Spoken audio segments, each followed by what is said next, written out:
It's time to talk speed. In today's lesson, I'll be borrowing a concept from my speed and coordination exercises book to get you shredding faster with subdivision bursts.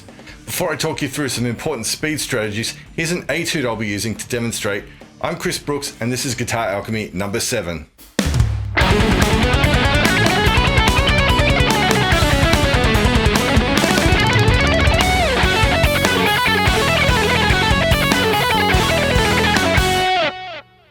I'm going to break all that down very soon, but I also want to use this video as an opportunity to share some philosophy about fast playing and building speed, how to do it, how to think about it. Because I think that's a really important thing. There's a lot of people getting stuck on licks and metronoming and things like that. With that in mind, one of the most common approaches for attempting to build speed is taking steady streams of notes and maybe crawling up in tempo by a few BPM. And someone doing this might spend 20 minutes playing the same lick in the hope of working it from slow to fast. And sometimes they might succeed as well. But a downside with that approach, besides obviously eating up a lot of time, is that progressive overload can set in, impacting your speed by overtraining essentially. So progressive overload is a great way to build your biceps in recovery, but strength isn't speed. Now don't get me wrong, building good form is crucial, non-negotiable even, because you can't play fast if you can't play at all. So repetition still has a vital role to play in practice. But if you already have good form at say 120 beats per minute, you're wasting your time by running through multiple reps at 80, 85, 90, 95 BPM, etc. You're building fatigue before you even try the thing you're aiming for, which is playing it fast. So instead of just assuming that speed will arrive on its own through diligence and metronoming, you have to try it and see where you're at, then reassess. That will give you a better idea of what speeds you should be practicing anyway. If playing slow with a secret to being fast, then basically everyone would be. Speed is something I think is taken, not given. You have to make a conscious decision to do it, and you have to teach your brain to react to the music that you want at the speed you want to play it. So in a way, thinking faster, reacting faster is playing faster, but you have to keep testing to get there. So if you're looking to find your limits and surpass them, the metronome might even be holding you back. I'll talk more on that later. In 137 guitar speed and coordination exercises, I spent a good portion of that book helping you develop better timing, build finger independence, play without tension, and untie any knots that might be tripping you up so that speed is possible in the first place. But in the second half of the book and the matching video, I talk about speed as its own area of study. One of the strategies for speed practice in chapter 8 uses subdivisions in selected spots to accelerate 50% and 100% with bursts.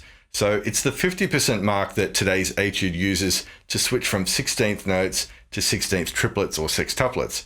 As you'll hear when I play this slow, the rhythms alternate to squeeze 2 extra notes in on targeted beats. Now, if you do the math, 2 extra notes is 50% more in a beat, and that means you're picking 50% faster on those beats.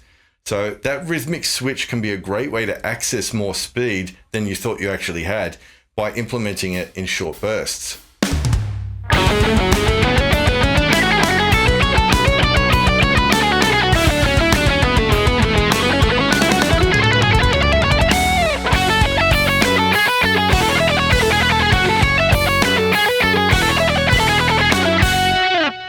One of the common rhythms in that etude was where I played 16th notes for 3 beats and a burst of sextuplets just for 1 beat. So using that ratio is a really good way to access 50% more speed just in short doses. But I think it's really important to do that on 1 note first, just so that you can really focus on the picking hand. You can do this in free time, you can do it with a metronome, but I do suggest doing free time just to see where it really tops out tempo wise, and that gives you a ballpark of where it's sort of falling apart or where it's really working. Then you can use the metronome to kind of figure out what that speed was.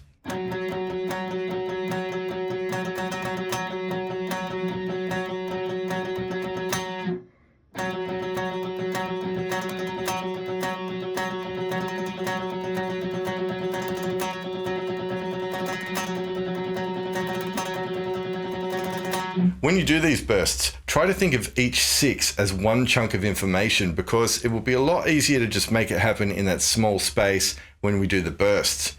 So if you're a wannabe drummer like me, try reinforcing the rhythm by tapping it out first.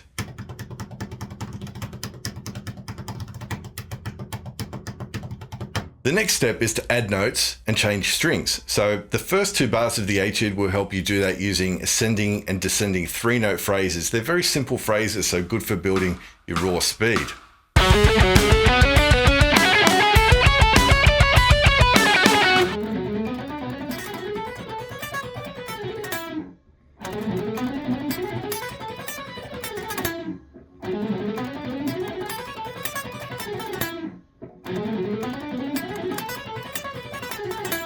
You can then experiment with other ratios, like maybe 2 beats of 4, 2 beats of 6, giving you more and more access to rapid fire picking without the expectation of kind of staying there the whole time.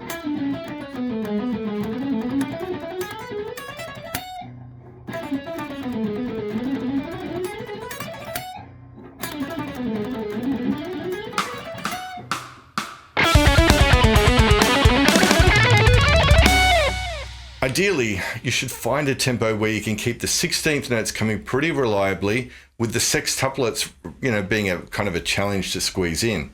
This will force your hands to switch from the comfortable to the less comfortable at will. In small doses, you're giving your hand an inkling of what it feels like to play 50% faster. So if you feel like you're kind of topping out at 120, you'll actually be playing an extra 60 beats per minute faster for that 1 beat of the bar or 2 beats of the bar.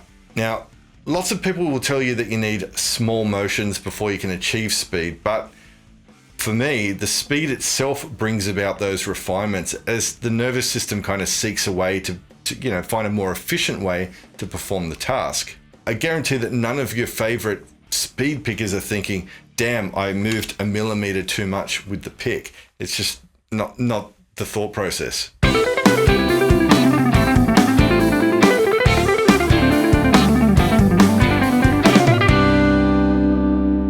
Now in bars 5, 6 of the etude, there's a 12-note phrase that uses an ascending sweep and a descending alternate picking phrase, so it's a bit different from the rest.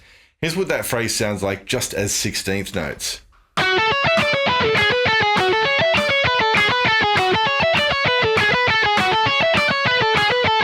Now we can isolate that same phrase and play it as sextuplets, as it will be in the burst sections.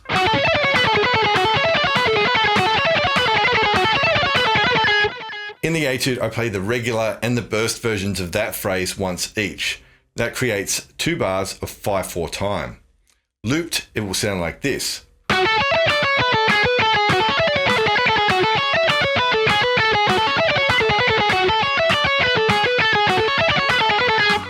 This section of the etude might be trickier to put together than the first part, so focusing on the rhythmic changes will make it easier to get the melodic content of the phrase down. So before I put the etude together again at 145 BPM, here are 8 tips to consider this week when practicing your speed with this etude. 1. Start with 1 string, getting a handle on the rhythmic switches. 2. Start adding notes and strings using small portions to begin with, because if you can't nail the start, there's no point in moving ahead yet. Then aim to get through bars 1 to 4 of the etude. 3. Practice bars 5 and 6 as a looped repetition lick until you're in the ballpark of, where it sounds as good as bars 1 to 4. 4. Connect it all for some slower runs through, then accelerate to the edge of your ability.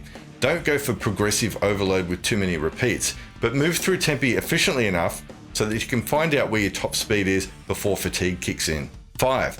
Don't go straight for the metronome every day. This can be a controversial one. A lot of teachers will disagree with me, but while it's good to lock into the beat to keep yourself accountable rhythmically, the metronome might actually be holding you back in terms of speed, because you're not really letting the dog off the leash to see how fast it can run. Blend in some unmetered and accelerando practice and use the metronome to kind of track your speed and test your internal rhythm. You don't have to throw it away, but just don't rely on it 100%.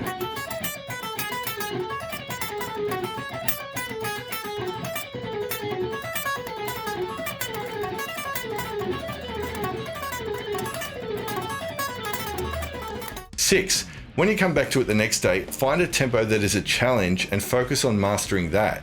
You can warm up through some slower speeds, but the point of speed practice is to get an accurate impression of what's working and maybe what needs another look at. So don't waste time repeating it at 80 BPM if 100 BPM already sounds great. This comes back to possible limitations of metronome work because it might have you thinking that you need permission to accelerate. 7. If you're still developing as a player, don't be afraid to hang back a little bit and just let it soak in a little bit longer. You know, improving your articulation and then hitting the speed training aspect when you're happy with the way it sounds. It's okay to play at medium speed to solidify your form, but when it's time to think speed, do it with speed. Don't assume that you're not ready, just try it and find out, then you'll know. 8. Remember that speed is relative. You're not trying to play faster than me, and you shouldn't use my results or anyone else's to judge yourself. You're trying to play faster than and better than you were yesterday. Thanks for attending my TED Talk. I hope you've enjoyed this lesson. I know there was a lot of talking to listen to, so hope you've enjoyed my thoughts on speed, and I hope you enjoy studying the etude this week. Let me know in the comments how you go. Don't forget to subscribe so we can do this again. And check out the book 137 Guitar Speed and Coordination Exercises if you're ready to maximize your guitar speed results. So for this lesson, don't forget to check out the Guitar Alchemy folder that has all the extras like PDF, Guitar Pro, backing track, as well as all the other Guitar Alchemy backing extra materials as well. So enjoy the etude again. Here it is at full speed, and I'll see you again soon for Guitar Alchemy.